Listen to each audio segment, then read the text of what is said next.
Hello বন্ধুরা, এটা ছিল আমাদের কালিম্পংয়ের দ্বিতীয় দিন। তো সকালবেলা ঘুম থেকে উঠেই সেই কাঞ্চনজঙ্ঘাকে দেখে নিয়েছি। আর এটা ছিল আমাদের হোমস্টের যে কিচেন। আর ওই যে দেখো বাগানে আমাদের কমলালেবুর গাছ, তো কমলালেবু ঝুলেছিল, আমি খুব মজা পেয়েছি সেটা দেখে। তো তারপর আমাদের চা দিয়ে দিয়েছে, তো আমি চায়ের কাপ নিয়ে সেই কাঞ্চনজঙ্ঘাকে নিয়ে একটু ক্লিপ নিয়ে নিলাম, কারণ আমার খুব মজা লাগছিল, কারণ প্রথমবার আমি পাহাড়ে এসেছি। তো তারপর আমাদের ব্রেকফাস্ট দিয়ে দিয়েছে। ব্রেকফাস্টে ছিল আমাদের ডিম সেদ্ধ, ছিল চাটনি, আর ছিল তোমার ডিম টোস্ট।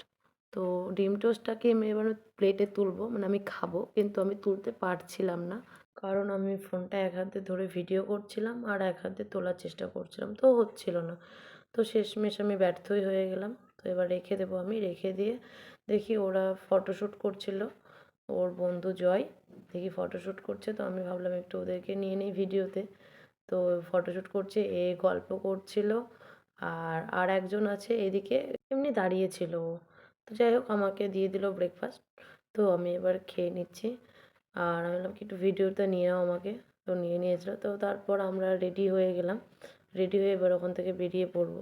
তো আমাদের এটা ছিল রুমটা তোমাদেরকে দেখাচ্ছি, দেখো।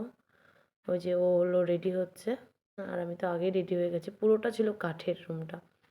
তো যাই হোক, তারপর এটা ছিল আমাদের ব্যালকনি আর টি টেবিল। এটা এখানে আবার ঝর্ণা ছিল। আমি আবার চেষ্টা করলাম তোমাদের কাঞ্চনজঙ্ঘা দেখানোর জন্য। তো জানি না তোমরা বুঝতে পারছো কি না, বাট ওখান থেকে পরিষ্কার দেখা যাচ্ছিল। অ্যাকচুয়ালি কি বলো তো, এই পাহাড়ে রোদ পড়ে না। এই হোমস্টে থেকে তুমি সূর্য কখনোই দেখতে পাবে না, কিন্তু একটু সামনে যাও তো আবার সূর্য দেখতে পাবে। এইটা একটা অন্যরকম ব্যাপার আছে এই জায়গাটার, মানে এই পাহাড়ের এই জায়গাটার। তো যাই হোক আমি তোমাদের ভিউটা দেখানোর চেষ্টা করছি, দেখো। এখানে সব রকম গাছ ছিল, পাইন গাছ ছিল। তো এই হোমস্টেটার নামই ছিল গোল্ডেন পাইন হোমস্টে। খুব সুন্দর একটা হোমস্টে, দেখো পুরোটা কাঠ দিয়ে তৈরি। উপরে দুটো রুম ছিল, ওর বন্ধুরা ছিল, আর আমরা নিচের রুমটাতে ছিলাম। আর ওদিকে কিচেন, আর এই যে ফাঁকা জায়গাটা দেখলে না, ওখানে আমরা রাতে বনফায়ার করেছিলাম। তো যাই হোক, তো এবার আমরা কালিম্পংকে টাটা বাই বাই করে ব্যাক করছি। খুব কষ্ট হচ্ছে, কিন্তু কিছু করার নেই, বাড়িতেও ফিরতেই হবে বলো। দেখো পাহাড়গুলোকে কেটে কেটে ওরা কত সুন্দর সিঁড়ি করে করে ওরা রাস্তা বানিয়েছে। তো যাই হোক, তারপর আমি একটু হোমস্টেটার এই গেটটা দেখিয়ে দিলাম। নিচে পার্কিংয়ের ব্যবস্থা ছিল, তো আমরা সব বাইকে মালপত্রগুলো বেঁধে নিচ্ছি। আর ওই যে হোমস্টে আমাদের, একটু দেখিয়ে দিচ্ছি, পাহাড় দেখো, পাইন গাছ। তো যাই হোক, এবার আমরা পুরোপুরি কালিম্পংকে বাই বাই বলে বেরিয়ে পড়লাম।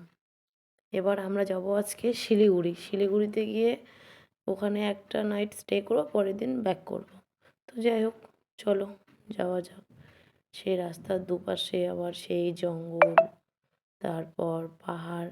খুব ভাল লাগছিল, আমার তো খুব ভাল লাগছিল সত্যি।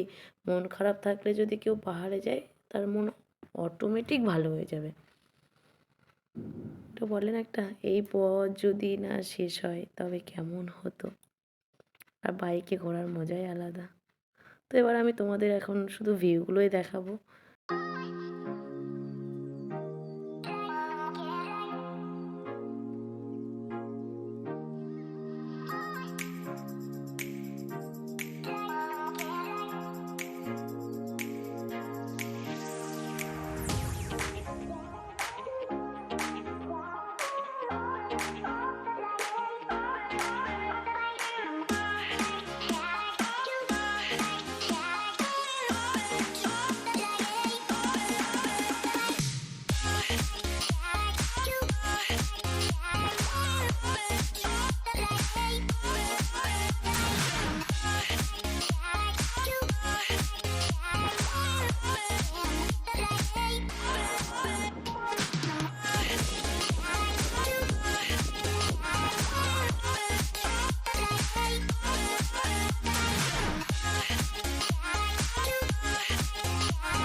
সামনে একটা ভালো পরিষ্কার ধাবা দেখে দাঁড়িয়ে পড়লাম, আর এখানে আমরা এবার লাঞ্চটা সেরে নেব। এখানে খাবারগুলো ওভারঅল ঠিকই আছে, শুধু চিকেনটা বাদে। আমার এখানকার চিকেনটা ভালো লাগেনি, কেমন একটা রোস্ট করে রান্না করা তো, পছন্দ হয়নি ঠিকঠাক। তো যাই হোক, লাঞ্চটা সেরে আবারও বেরিয়ে পড়লাম। আমরা মেন রোডে উঠে পড়েছি। আর যে গাড়িগুলো দেখছো এগুলো সব সিকিম, গ্যাংটক যাচ্ছে, দার্জিলিং, কালিম্পং এই সাইডে সব যাচ্ছে। আর আমরা তো ফিরছিলাম। তো এবার আমরা পাহাড়কে বাই বাই করে পুরো সমতলে নেমে পড়বো। তো দেখো, এইটা ফরেস্ট ছিল, শিলিগুড়ি ঢোকার আগে একটা ফরেস্ট, বিশাল বড় ফরেস্ট। আর এখানে হাতিও আছে, কারণ এখানে লেখাই ছিল গাড়ির হর্ন দেওয়া যাবে না, এখানে গাড়ি দাঁড় করানো যাবে না। তো যাই হোক, এবার আমরা শিলিগুড়িতে একটা ভগৎ রেসিডেন্স লজে এসে ঢুকে পড়লাম। তো এখানে আজকে আমরা রাতটা কাটাবো। সব আবার ব্যাগপত্রগুলো বের করব। তো সন্ধ্যাবেলা আবার আমরা এখন ফ্রেশ হয়ে একটু মার্কেটে ঘুরতে গেছিলাম। মার্কেটে কিছু কেনাকাটা করলাম সবাই মিলে, করে রাত্রিবেলা আবার ডিনার করে। তো সব দেখো, এটা গ্যাজাবে এখন। এই যে গ্যাজাচ্ছিল সব, কী সব বলছিল, অনেক কথা। এগুলো তো আর দেওয়া যাবে না রেকর্ডে। ভিডিওটা তোমাদের কেমন লাগলো অবশ্যই জানাবে, আর ভালো লাগলে একটা লাইক, কমেন্ট, শেয়ার।